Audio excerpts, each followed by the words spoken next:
It is a truth, pretty much universally acknowledged, that in the winter months, when the snow falls and the temperature drops, there's just not a whole lot of tree work to be done.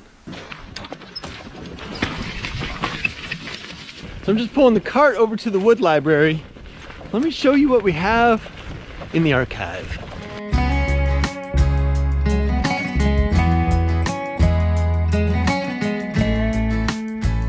This is box elder from Melissa's dad's place. This is all cherry, maple logs, kind of big ones, more maple. This is all ash, monster ash, maple, more maple, another pile of ash. Someone sent me those axes and they're kind of fun. Black walnut primarily in the center. That's old. I gotta take care of that. It's like over a year old. Pine. We're not really burning pine right now. Tractor parts, snowplow. You know, I'm kind of thinking about mounting the snowplow on my newer tractor. Mini bush hog I like never use. I believe that's more maple. And this is like a box elder ash combo pile. But of all that, I've kind of got my eye on that ash over there. It wasn't totally crispy dead when I took it down, but it was getting there. So in terms of seasonal work, this tree work thing is not my first time dealing with the kind of on and off again schedule.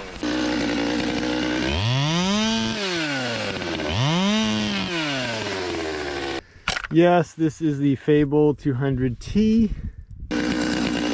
I spent some time mowing lawns as a young person, worked at a few ski areas. When that snow melts, the job is done. Like, it's not like you can keep pushing on through the summer. And if you've been around the channel for a while, you know that I also used to work in the classroom as a teacher. Totally seasonal job. You get your winter break off, you get your summer break off. But here's like the key thing you can learn from teachers about seasonal work. When you're teaching, the thing about summer vacation is that it's not always just like a break. It can be a time, like a really important time to get some stuff done. Like, there's all this stuff you can't do when you're in the classroom. You can do it over the summer and it makes you a better teacher.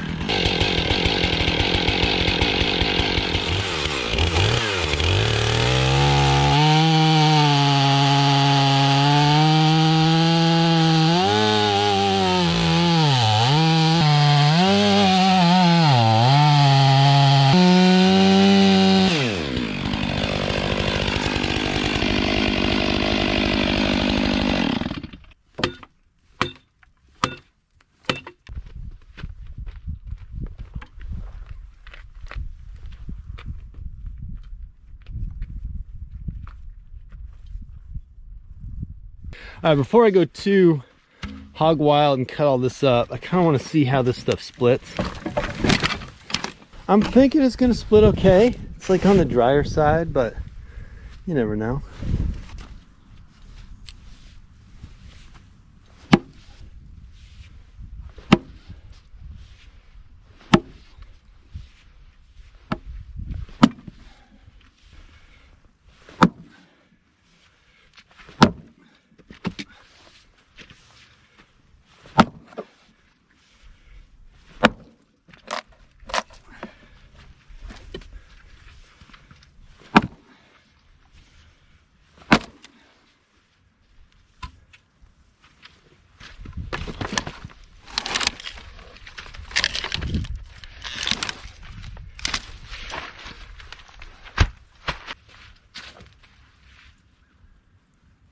So I was talking to this buddy of mine, and he's got a tree service, and stuff is slowed down. He's got like very little work, maybe like only a couple weeks out.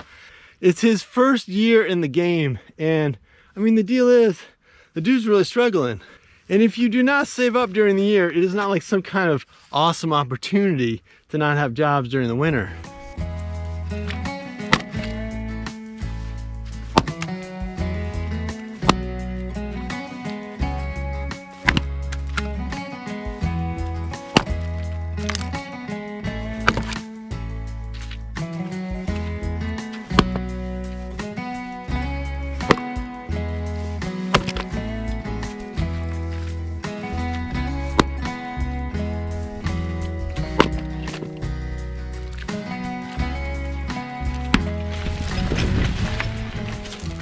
But I guess what I'm saying is that if you know the work is seasonal and the money's good enough or the work's good enough or whatever, that you can actually sock away some cash seasonally to make it through.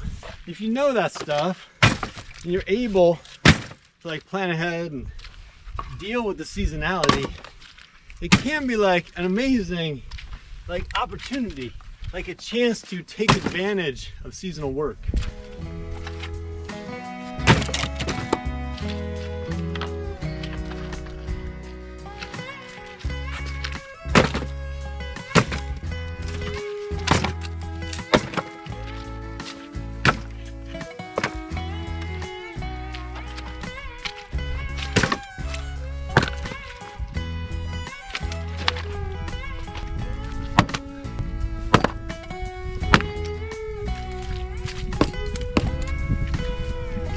Because, you know, in some ways, like what could be better than seasonal work? It's not routine year round, like day in, day out, the same thing. It does have routine during the on season, but during the off season, there's like all kinds of different opportunities.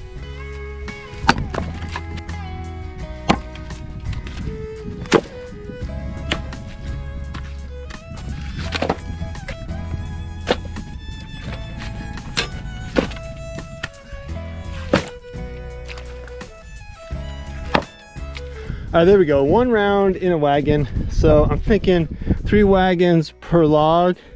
3, 6, 9, 10. That's like 37.753 wagons of wood.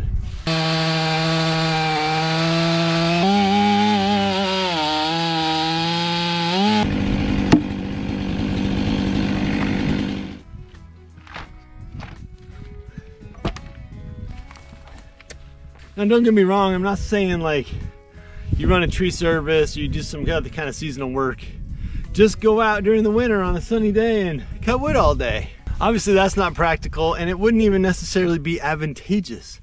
But there's like so many things you could do, even to focus on your business, like develop that website or get that marketing stuff together, skill up, take a test, get a certification, blah, blah, blah. Like there's so much you could do that the off season, like the idea of the off season being like downtime, can just be flipped, where the off season is like an opportunity for the on season to be even better. Like they play off each other.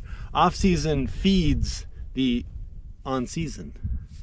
Which reminds me, I think I've got a flat tire on this thing that I had for most of the on season. Do I? No, they look okay. I think one of them might be like a little bit low. And if there's someone out there wondering, why is the dude not using like the trailer or the tractor or truck or something for this? There's nothing that beats the wagon.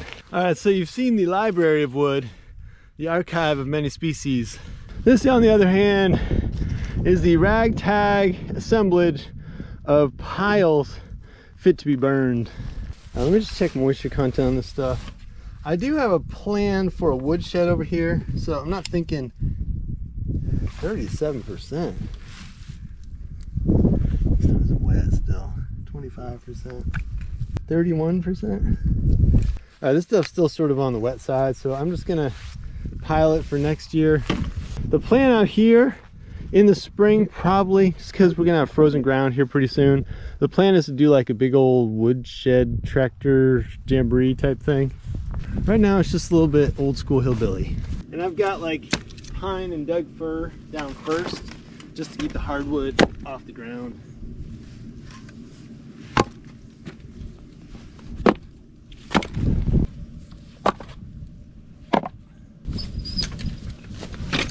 That's one little minuscule wagon load, but still got a few hours of daylight.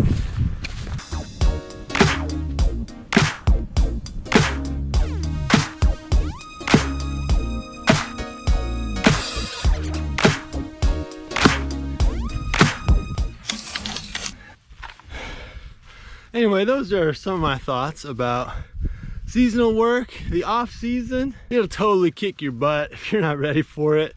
Like, you gotta find another way to get by. But once you figure it out and kind of make it part of your rhythm, it can be something to look forward to, like a chance to sort of build yourself up and do new things that get you better for the next season.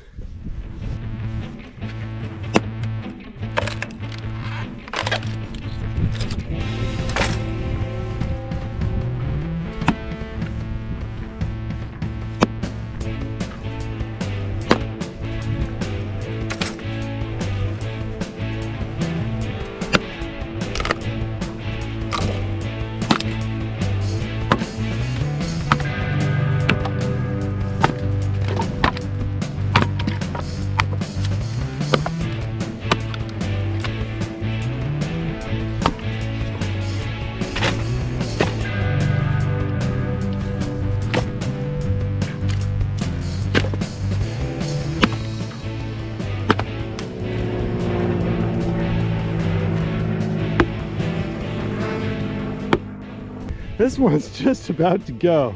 Got my crack going on. It's not like how hard you hit it or if you use the best axe or whatever. It's just that kind of persistence. You know, just keeping after your line, and eventually it's gonna give.